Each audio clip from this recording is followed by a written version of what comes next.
साधन पैसा नाम साधन पैसा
आजच्याला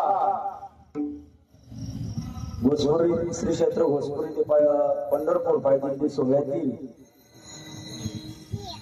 आजची 6वी सेवा.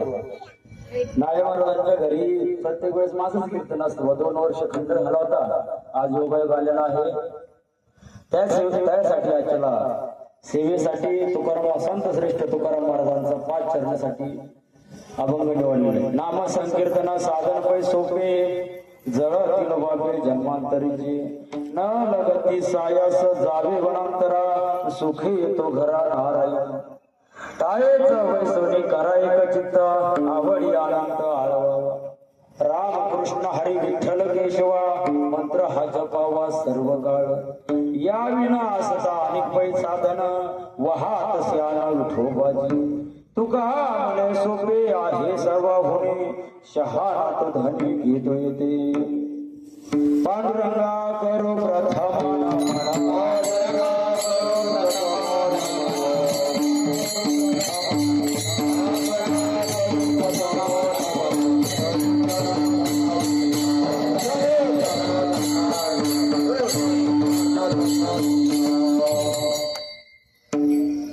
उशीर खूप झालेला आहे आणि तुम्ही बी जमलेले आणि मी जमलेलो, त्यामुळे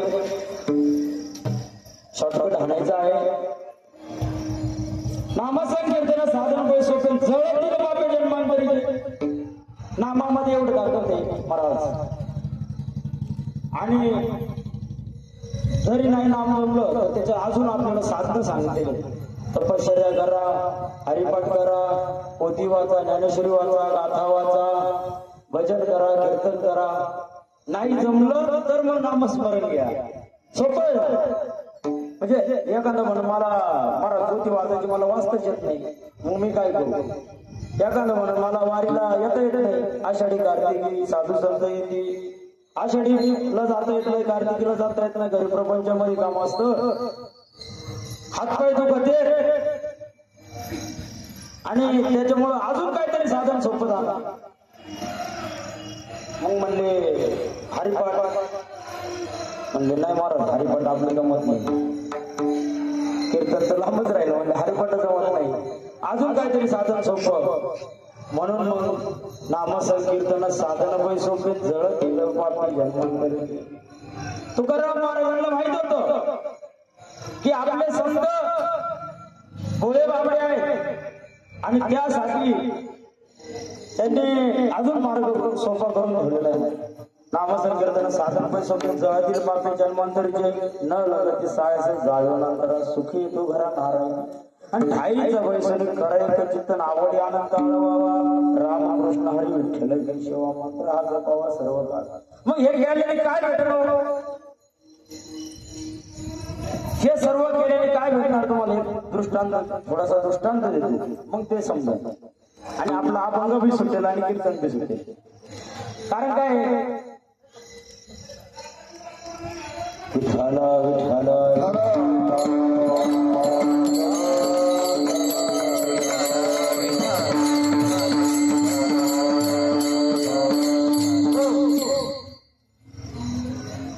नामदेव रायाचं आणि भगवंताचं दृष्टांत सांगणार आहे. आपल्या घरी ज्यावेळेस दिवाळी पाडवा येतो, जुनी परंपरा होती महाराज, दिवाळी आल्यामुळे आज दिवाळीच्या आजवर पाडवा असतो, बरोबर ना बाबा? हो झोपले काय विठाला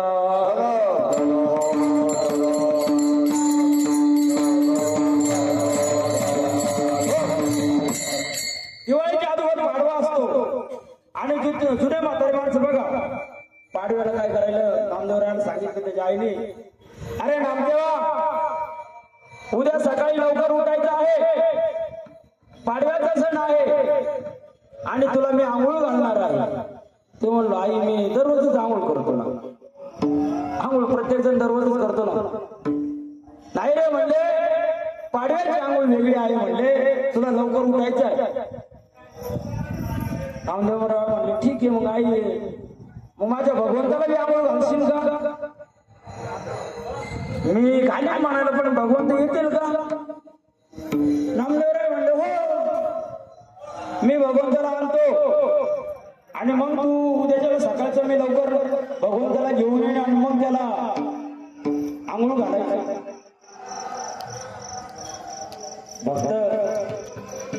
भक्तासाठी तो जग जेठी बसून माळ्यावर, भक्तासाठी तो जग जेठी बसून माळ्यावर, पाखर उडवितो सारंग, पाखर उडवितो सारंग, पाखर उडवितो सारंग, पाखर उडवितो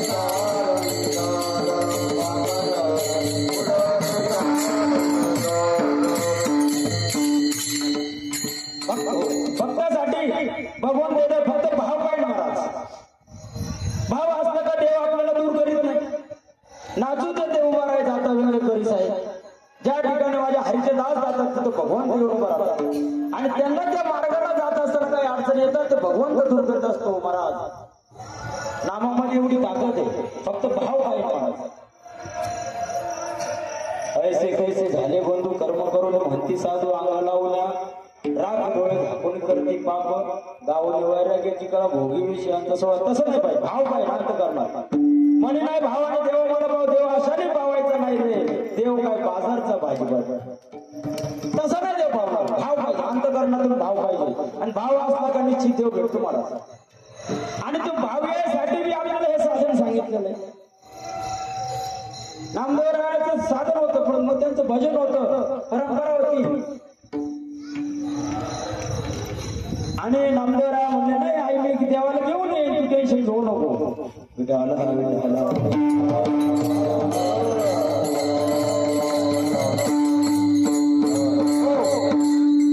नामदेवराय सकाळचं उठल्यानंतर पांडुरंगाकडे गेले आणि पांडुरंगाला म्हणले अरे पांडुरंगा आज पाडवा आहे आणि तुला माझ्या घरी चालायचे आंघोळीला. आई उठणं लावून आंघोळ घालणार आहे. उठणं समजलं ना, दिवाळी सणाच्या वेळेसच उठणं लावून आंघोळ घालत असतात मला. आणि अरे पांडुरंग म्हणले नामदेवा भगवंत आणि भक्ताचं कसं चाललंय बघा. अरे नामदेवा म्हणले मी आलो असतो पण आता काकड आरतीचा समय झालेला आहे आणि आता माझे भक्त इथे येते आणि मी जर इथं नसलो तर घोटाळा होईल, गोबाटा होईल. नामदेवराय म्हणले देवा तुम्हाला काही कारण सांगायचं नाही. मागच्या वेळेस एकदा नामदेवाच्या हाताने खीर बी पेलेला होता देव. तेव्हापासून देवाचं त्याचं नामदेवाचं जवळ झालं. नामदेवा हाती खीर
भगवंताला नाही म्हणता नाही आलं. नामदेवा म्हणले मी येतो पण मग एक आठ म्हणले काय म्हणले असं कर नामदेवराय म्हणले आता तुला इतर पाहिजेच ना म्हणजे भगवंत देवाला तर लागेल ना, मग असं करू आपण आदला बदली करू.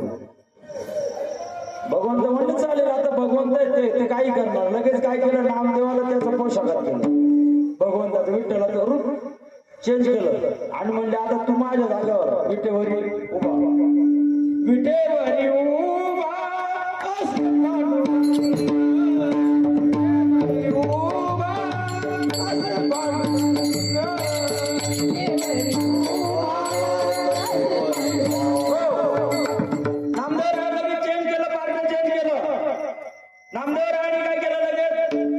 भगवंतानी नामदेवाला विठ्ठलाचं रूप धारण करायला लावलं. नामदेवरायांनी आणि भगवंत आणि मग म्हणले आता हो म्हणले नामदेवा आता रुग्ण झालं तुला ओळखणार तर नाही, परंतु एक गाठ आहे म्हणले, माझे भक्त माझ्या पूजेसाठी येत असते आणि काही भक्त मला काय करतात गरम पाणी आणतात कडक कडक आणि कडक पाण्याने आंघोळ घातले तर ती आग पोळेल तुझं म्हणले नामदेवा.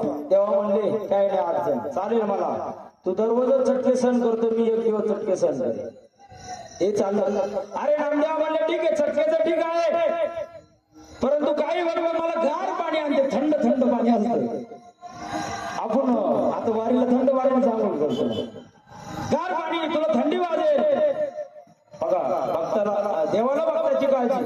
आता भक्त देव दररोज संकटामध्ये दररोज गरम पाण्याने गार पाण्याने आंघोळ करतो, त्याला जसं भक्त आंघोळ घालणार तसं करतो. नामदेव म्हणला काय अडचण नाही देवा, किती थंड पाणी असेल किती थंडी वाजली तरी मी हलणार नाही, कमरेवर तसाच हात देऊन उभा राहील म्हणजे चालला. म्हणले नामदेवा त्याच्यानंतर परत पंचामृत समर्पण आहे मी, म्हणजे दया दुधा तुपाने आंघोळ घातलं जाईल म्हणले चालेल देवा. परत चांगल्या पाण्याने आंघोळ घातलं जाईल म्हणजे चालेल देवा. गंधबिंद लावला जाईल, टावेलाने अंग पुसलं जाईल म्हणजे चालेल देवा. काही भक्त जोरात पुशी देत म्हणले, काही भक्त हळद पुशी देत तरी चालेल म्हणले देवा. आणि एवढंच नाही म्हणले, नंतर लोण्याचा गोळ नैवेद्य म्हणून तोंडामध्ये देते, त्यावेळेस तू खायचं नाही फक्त ठेवलं जाईल म्हणजे चालेल देवा, तू नाही खात मी नाही खाणार, असं त्यांचं ठरलं. मग भगवंत नामदेवरायाच्या जागेवर गेले आईकडे आणि इकडे आता भगवंताला नामदेवरायाची आई चांगली आंघोळ घालू राहिली आणि इकडे नामदेवरायाची फजिती होऊ राहिली. उठा जागे वारे आता स्मरण करा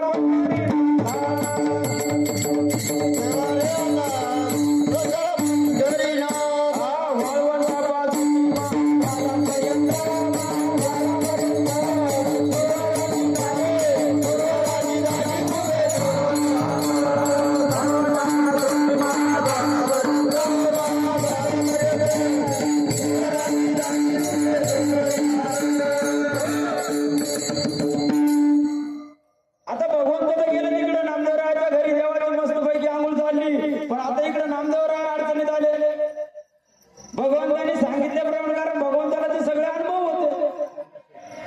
आता एक एक भक्त यायला लागला, गरम पाण्याने आंघोळ गरम पाण्याने आंघोळ घालून राहिला, दुसऱ्या वेळेला थंड पाण्याने घालून राहिला, पंचामृत दुधाने घालून राहिले, टावेलाने आंघोळ पुसू राहिले, गंभीर लावला, सगळं व्यवस्थित. तोपर्यंत काय नामदेवरायाचा आजचे हल्ले नाही, स्थिर असेच उभा. परंतु काय झालं, नामदेवरायाच्या ज्यावेळेस तोंडामध्ये नैवेद्याचा लोण्याचा गोळा दिला त्यावेळेस मात्र घोटाळा झाला. एखाद्या वासंद्र पुढे चिताचं फोटो दाखवायचं बोरं गावा त्याला येतं ना, तोंडाला पाणी सुटतं, विटाला विटाला.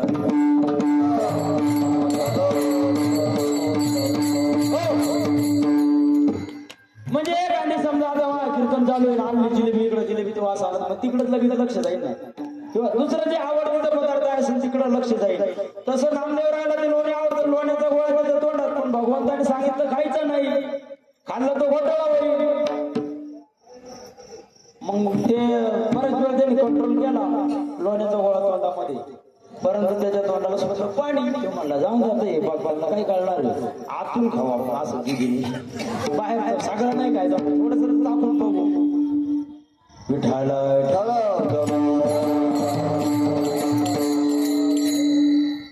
मग नामदेवरायाने ज्यावेळेस थोडासा चाखायला लावला, त्याच्यातलं एक पुजारी म्हणजे ते आलेले भक्त ते म्हणले नाही नाही इथं घोटाळा झालेला दिसतोय, भगवंत नाही भगवंताच्या जागेवर नाम्या आहे म्हणलं, नाम्या हाणा त्याला.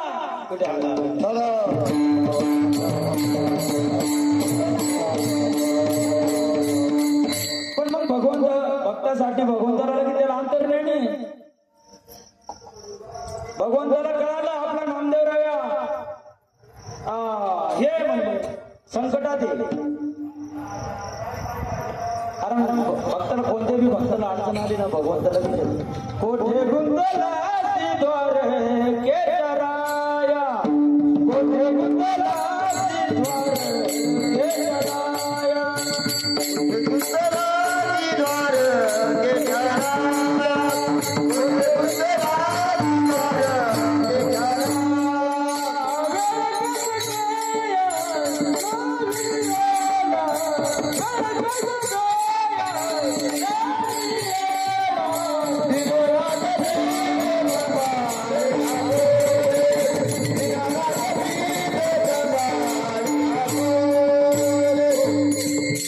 म्हणजे भक्ताला कोणत्याही भक्ताला अडचण द्रौपदीला अडचण आली लगेच भगवान श्रीकृष्ण धागे पुढे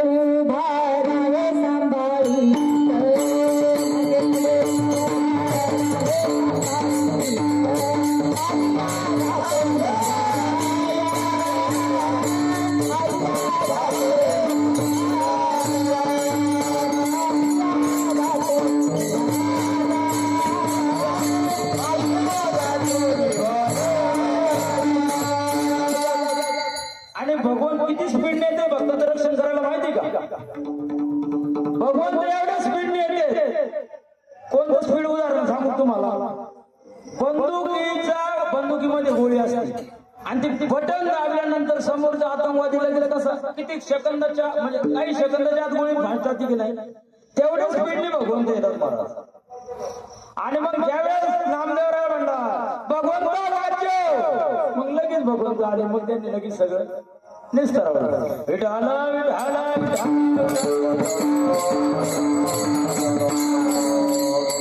पण हे करण्यासाठी भगवंत आपल्याला रक्षण करण्यासाठी काय सांगितलेलं आहे महाराज? हेच अभंगाच्या पहिल्या चरणात सांगितलेलं आहे. नाम संकीर्तन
साधन पैसोपे नाम संकीर्तन साधन आणि त्यासाठी काय, परंतु कसं आहे महाराज, हे तरी झालं. काम केल्यानंतर पगार भेटणारच, बरोबर. त्या नेमाने म्हणजे काम केल्यानंतर पगार भेटणार. कारण कसं आहे माहिती का, मनुष्याचा जन्म हा 84 वेळेनंतर आहे आणि या जन्मामध्ये येऊन आपल्याला काय करायचं आणि काय नाही करायचं याच्या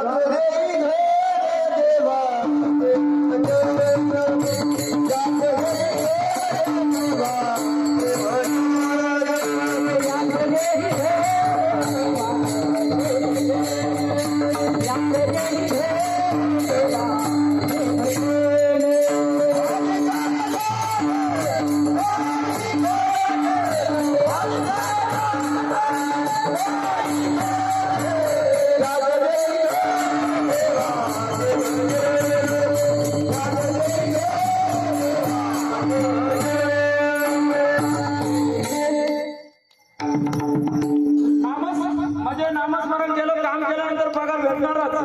आपण पुण्य केलं आपल्याला भगवंत भेटणारच. परंतु देवजी प्रसन्न झाल्यानंतर मी काय मागायचं ते मी समजलं पाहिजे. मला एक दृष्टांत देतो छोटा. कल्पवृक्षाच्या झाडाखाली, कल्पवृक्ष झाड माहिती ना, तर ते कल्पवृक्ष झाडाखाली एक कष्ट करणारा मुली विक्रेता म्हणजे सरपणाचे मुळी आणून पहिले लोक विकायचे चुलीसाठी. आणि तो सकाळच्या बारी लवकर उठून जंगलामध्ये गेलेला सरपणाचं मुळी मोठी 12 ओझा म्हणजे लाकडाचे ओझ डोक्यावरती घेऊन आणि घेऊन आला त्या कल्पवृक्षाच्या झाडाखाली. तो म्हणजे 9ला गेलेला 12-1ला आला मोठी मुळी आणली म्हणजे आता ती विकायचं मग त्याचं प्रपंचावर पैशाचे आले. कारण कसं माहिती का, जोडूया धन उत्तम व्यवहारे.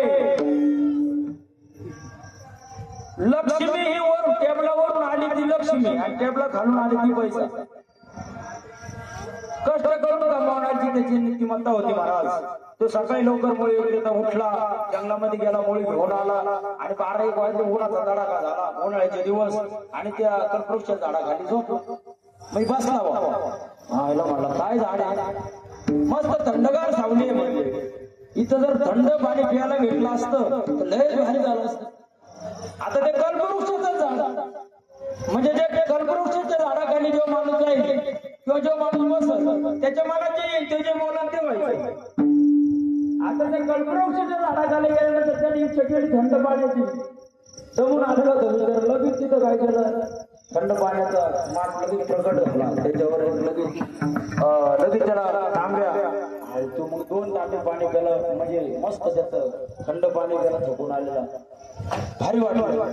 पण त्याला भारी वाटलं तिथं अजून आशा आली. नाळे महाराज मग त्या थंड पाणी प्यायल्यानंतर त्याला झोप यायला लागली. इथं झोपल्यानं झोपीचे लय प्रकार आहेत बरं. हॅलो आजीबाई ढाला ढाला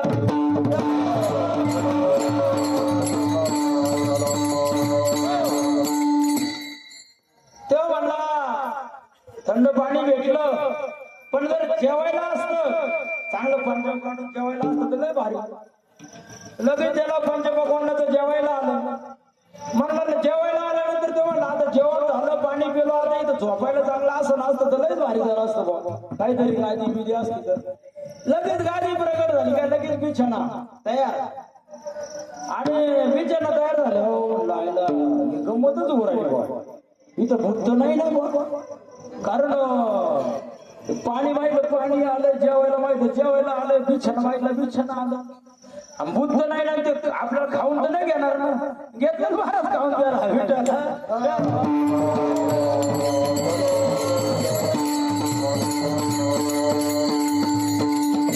तसं नाही करायचं महाराज.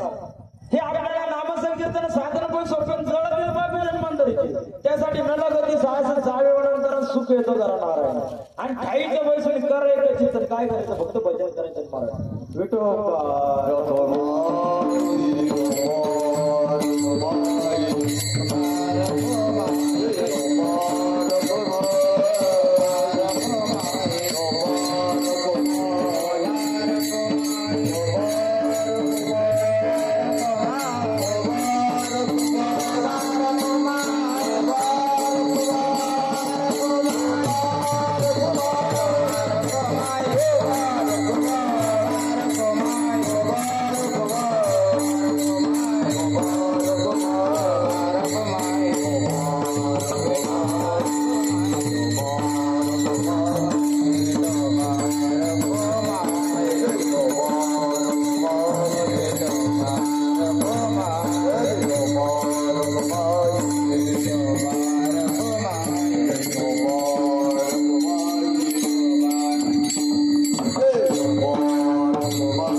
विठ्ठल विठ्ठल विठ्ठल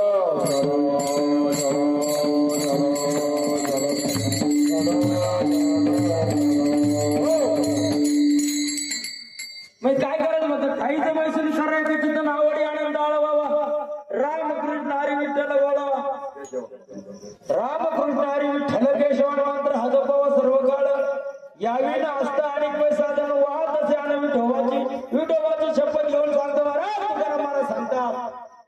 कारण संतांना कळवळा यायचं पुढे ते जणांना खेळडोळा येतो कळवळा म्हणून या संतांना कळवळा यायचा आणि त्या कळवळ्यामुळे बोलायचे महाराज ते. तुकाराम महाराज विठ्ठलाची शपथ घेऊन सांगतो. तुकाराम महाराज काय म्हणतो माहिती का? विठ्ठलाची शपथ घेऊन सांगतो त्याच्यापेक्षा साधन सोपं नाही. आणि हे दाबाचे चौथे चरण शेवटचे चरण तुका मने सोपे आय सर्वा तुका मने सोपे आय सर्वा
महाराज काय सांगतात म्हणले का? म्हणजे सोपं साधन सांगितलेलं आहे महाराज. म्हणजे जे जमाना ते करायचंय महाराज. आपल्याला पायवारी करायचं आणि पायी नाही चालतं आलंच नका चालू. निदान त्या वारकऱ्यांना जेव तर घालता येईल. नाळे साहेब दरवर्षी किती सेवा करतात महाराज. किती त्यांचा भाव आहे. मागच्या वेळेस त्यांच्या घरामध्ये दुःखद निधन झालं तरी मी त्यांनी म्हणजे आपल्याला पलीकडे राहण्याची सोय केली. तिथं येऊन त्यांनी सगळं आपल्याला पाहुणचार केला. म्हणजे जी वारकऱ्याची सेवा करते ती करायची आहे मला. बरं ठीक आहे. अजून त्याच्यातून सोपं नव्हतं. जरी आपल्याला वारकऱ्याला वेळ घालायला पैसे नसते तर वारकऱ्याला पाणी पाजा चहा पाजा तरी मी त्याच्यात पुण्य. अजून सोपं वारकऱ्याची नाही स्वयंपाक नाही करता आला चहा नाही पाहता आली तर त्याचे स्वयंपाकाचे जे भांडे ते धोते पुण्य आहे मला.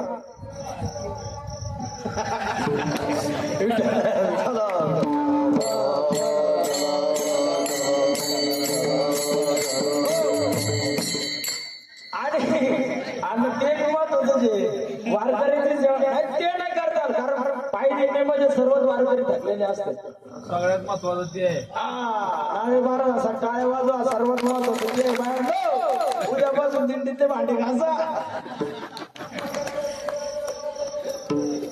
आणि गाड्यांसाठी मी तुम्हाला नका तुम्ही भांडे घासून जड पाहलेले सगळ्या त्या आचार्य लोकांना तरी उचलून टॅपून टाकीचा. ते काय होते आचार्य म्हणले आम्ही खवटे जाम झाले ते सगळीतले मोठी आहे. पांढरी चपात्या करायची. आणि ते 2-3 जण आता ठीक आहे पुढे गेलं तिथं कोण नसतं ते उतरी देते. पण स्वयंपाक झाले तरी टाका ते बी सेवा ते बी पुण्य भेटत.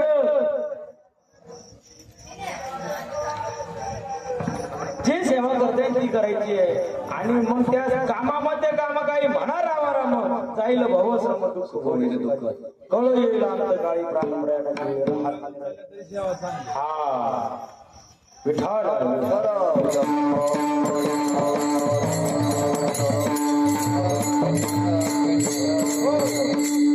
त्यासाठी फक्त भजन करायचं एकदा. ज्ञानेश्वर माऊली ज्ञानराज माऊली बोले ज्ञानेश्वर माऊली ज्ञानराज माऊली ज्ञानेश्वर माऊली बोले ज्ञानेश्वर माऊली ज्ञानराज माऊली बोले ज्ञानेश्वर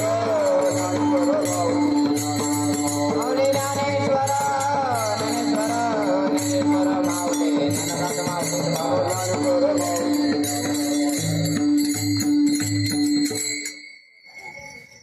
आजच्या सेवेसाठी नामसंकीर्तन साधन पै सोपे जळतील बाबी जन्मांतरीचे न लगती सायस जावी वनांतरा सुखी येतो घरा नारायण आईच्या बैसुनी करणी चिंतन आवडी अनंत आळवावा रामकृष्ण हरी विठ्ठल केशवा मंत्र हा जपावा सर्व काळ या विना स्थानिक पै साधन वहात श्याम विठोबा तुगा म्हणे सोपे आहे सर्वावणी शहा आपण घेतोय ते सर्व अभंग कीर्तन महाराज हरिपाठातला या सोपा आहे आणि पण सगळा गुण करी सगळ्या रोगावर चालणार आहे. एकच किती रोग राहू द्या किती दुखणं राहू द्या फक्त एकच इंजेक्शन मारलं कधी क्लिअर तसा अभंग आहे महाराज. आणि हा सेवेसाठी निवडला मला पद्मावती पायदिंडी सोहळ्यातील सगळे प्रेमाची वारकरी त्यांनी संधी दिली त्यावेळेस त्यामुळे मी त्यांना नतमस्तक होतो आणि झालेली सेवा भगवंताच्या चरणी अर्पण करून सेवेला फुल स्टॉप देतो. जय विठ्ठल जय जय विठ्ठल.